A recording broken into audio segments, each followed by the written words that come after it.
data we have, it still seems to be rare that asymptomatic person actually transmits onward to a secondary individual.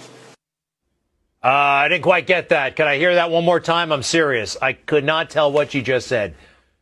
From the data we have, it still seems to be rare that an asymptomatic person actually transmits onward to a secondary individual. Still didn't quite get that, but Dr. Samadi went to medical school. He's been listening to doctors all of his life. Doctor, I believe the headline from the World Health Organization is asymptomatic people are not infectious. They're not going to spread the disease. Is that what the WHO is saying? Yes, that's correct, Greg. Look, you and I have been going at this since February of this year. We've covered more than hundreds of these segments on Newsmax TV.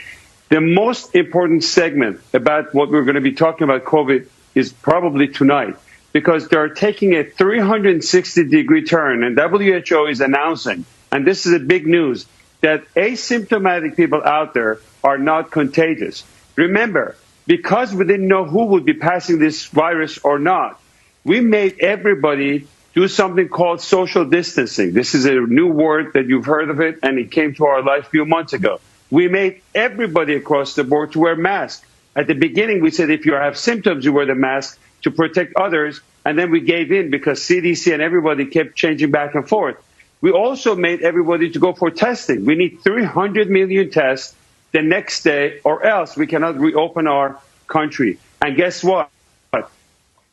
This thing is very important. It's a breaking news that if you are not symptomatic and you don't have any symptoms of fever, chills, shortness of breath, or any of those symptoms we've spoken about, the risk of passing it on to other people and being contagious is very rare.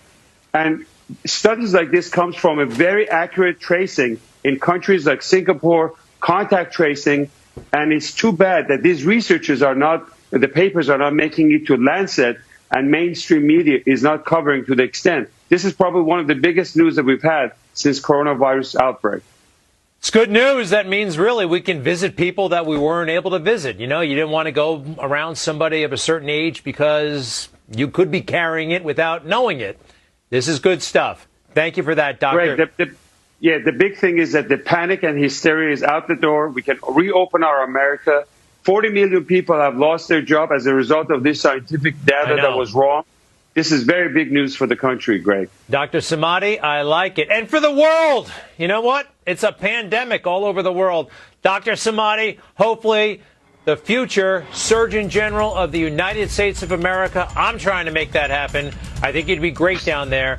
After this guy gets done, he's pretty good too. But you're great. Dr. Samadi, thank you very much.